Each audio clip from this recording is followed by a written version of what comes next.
Todos os dias, centenas de cidadãos na América Latina relatam episódios fascinantes que envolvem o fenômeno dos OVNIs.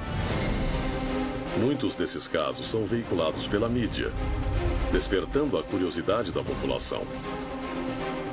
Os céticos afirmam que se trata de confusões, autossugestão, folclore e crenças de grupos que desejam que o homem não esteja sozinho no universo.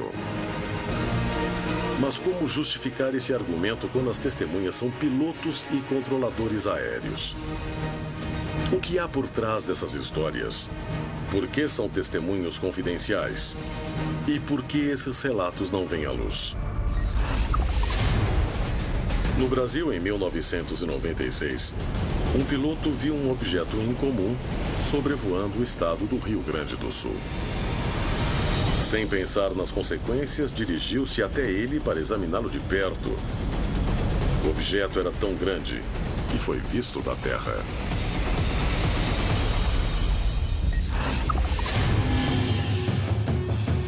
Na Argentina, um investigador analisa um dos casos mais impressionantes ocorridos numa base militar.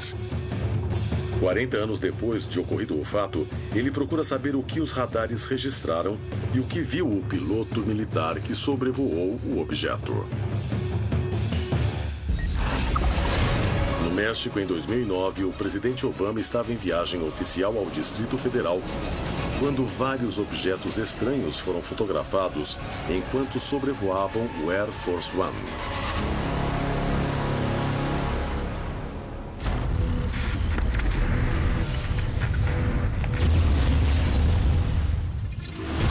Contato extraterrestre.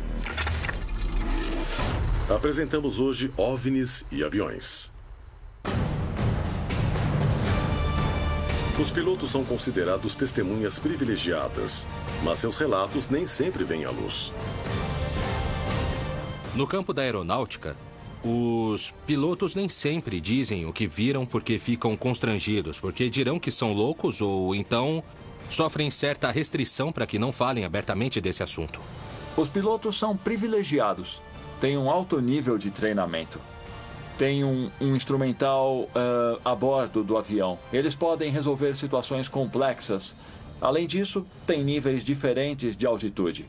E por último, e o que é mais importante, há o fato de que eles precisam manter sua reputação profissional. O que ocorre é que, oficialmente ou não oficialmente, a maioria das linhas aéreas ao redor do mundo instruem seus pilotos a não reportarem um OVNI, a não falarem de OVNIs. O tema é sigiloso. Quando eles falam, o mundo ouve de outra maneira. E os fenômenos OVNIs tomam proporções imensas. É hora de descobrir o que se esconde por trás dessas histórias.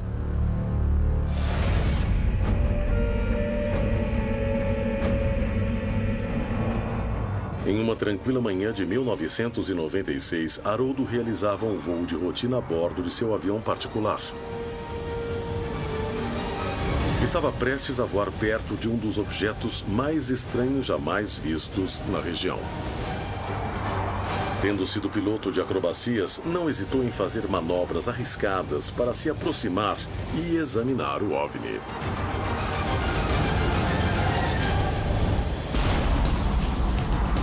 Decolei de Porto Alegre exatamente às 8h30 da manhã, no sábado. O dia estava praticamente bom, uma visibilidade boa. O teto aproximadamente tinha uma camada de nuvens esparsas, aproximadamente a 7.000 pés. Eu vinha a 5.500 pés. E nessa altitude eu vinha no padrão do voo controlado pelo controle de tráfego aéreo brasileiro, que é o controle Centro Curitiba. Foi um dia totalmente diferente. E nós estávamos todos juntos, porque na época o controle de tráfego ficava dentro do prédio do aeroporto, na parte baixa, nós ainda não tínhamos aquela torre ali. E estávamos ali conversando, era uma manhã muito bonita, um céu claro. Ao me aproximar de Pelotas, ao fazer o procedimento para a cidade do Capão do Leão, eu avistei à minha esquerda, quando estava chegando na cidade, objeto estranho sobre a Lagoa dos Patos. Comuniquei à torre, perguntei à torre, vocês estão vendo o que eu estou vendo? O aeroporto de Pelotas não possuía um radar capaz de detectar a presença de um objeto estranho.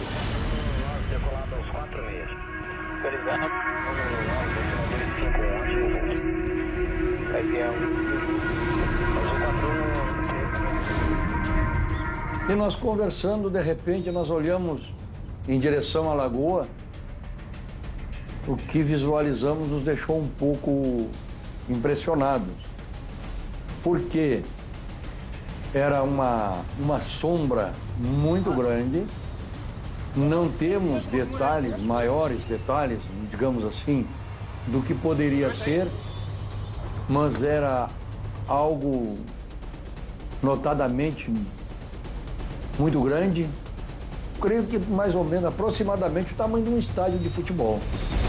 Eles puderam ver o objeto do chão, apesar de estarem longe do aeroporto. Nos aeroportos são obrigados a ter uns binóculos de grande visão distante. Então o controlador de voo, na época, pegou o binóculo e disse, o que é aquilo? E eu me desloquei até o local para verificar o que era. Chegando próximo ao objeto, eu me deparei com um objeto como piloto, já tinha praticamente 20 anos de voo. Um objeto totalmente estranho, totalmente anormal do que eu estava acostumado a visualizar.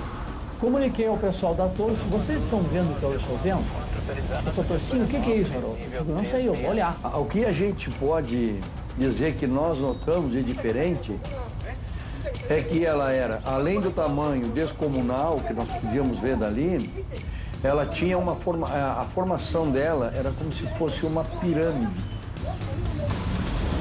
Haroldo decidiu se aproximar do objeto para examiná-lo. Seu pequeno avião se dirigiu a algo desconhecido, que o superava em tamanho e, possivelmente, em tecnologia.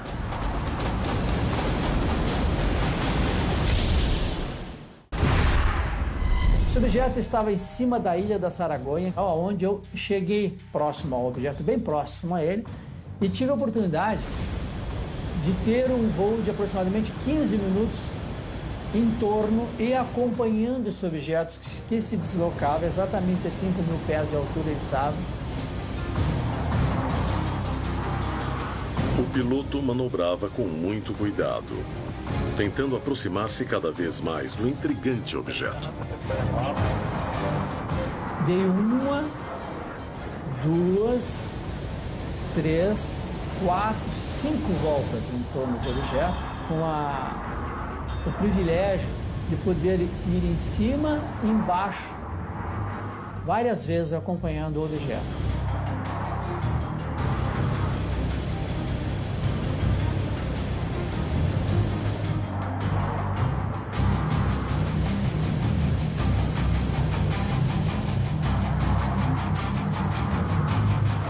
Nesse tempo de voo, eu fiquei bastante ansioso, porque eu estava vendo um objeto que não era acostumado com a noção básica de aviação que eu aprendi. Eu me formei em 1979, eu tenho 35 anos de voo.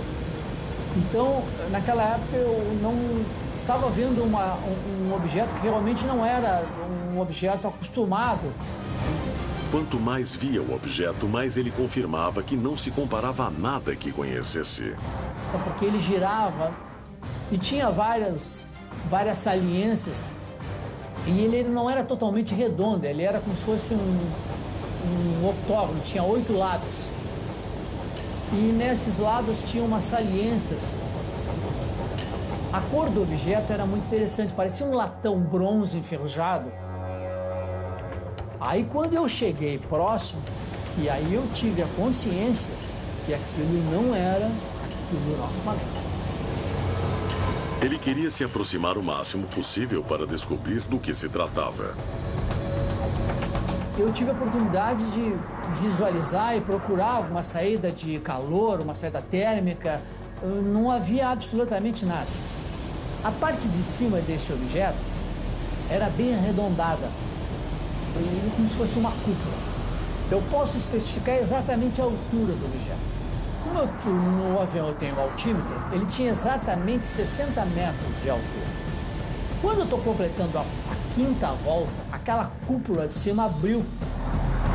Haroldo voava próximo a um objeto que tinha padrões de voo completamente incomuns e que media 60 metros de altura quando começou a mudar sua morfologia, abrindo uma espécie de comporta. O pequeno avião corria perigo e não havia nada que o defendesse caso o objeto o atacasse.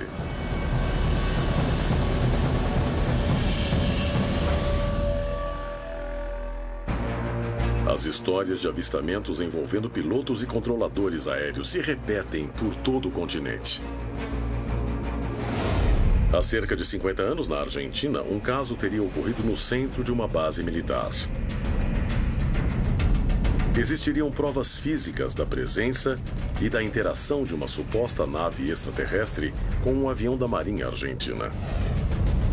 O jornalista Jorge Marron está disposto a descobrir se o caso se deu tal como relata a imprensa, com o fim de determinar o que exatamente ocorreu na base naval de Punta Índio, em Buenos Aires, em 1965.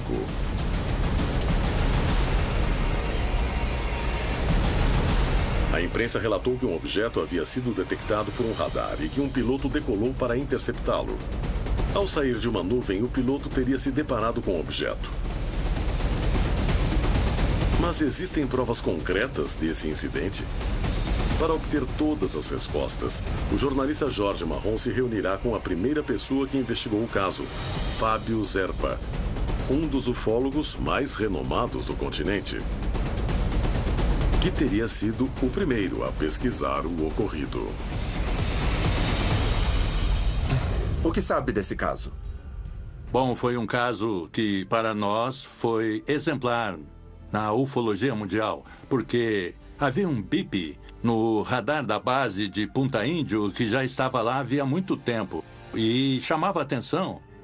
Então, Federico Machain, que era um aviador naval, pediu para decolar com o avião e começar a perseguir aquela luz tão estranha. Lembro que o controlador de voo o instruía.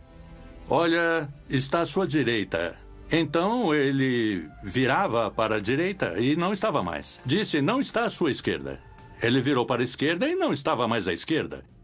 Então, ele fez várias manobras assim, até que, em determinado momento, ele fez que ia para a direita, mas foi para a esquerda, e foi então que ele viu.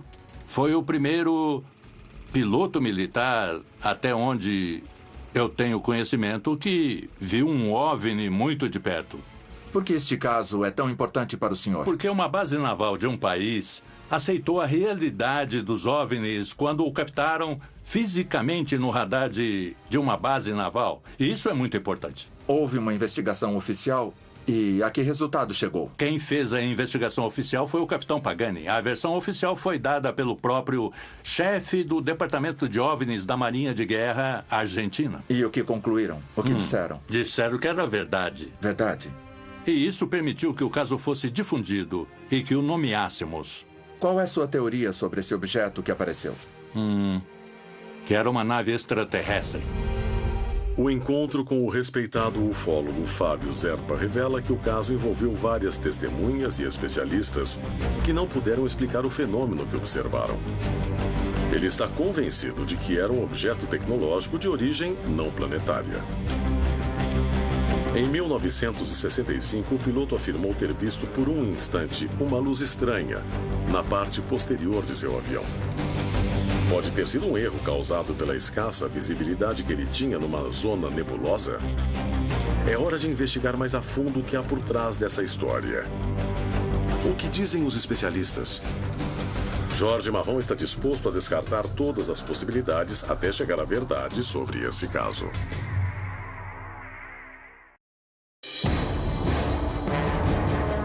Em 1993, um piloto viu um estranho objeto sobrevoando o estado do Rio Grande do Sul.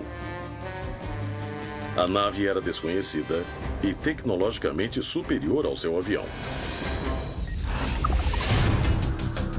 Na Argentina, um investigador reexamina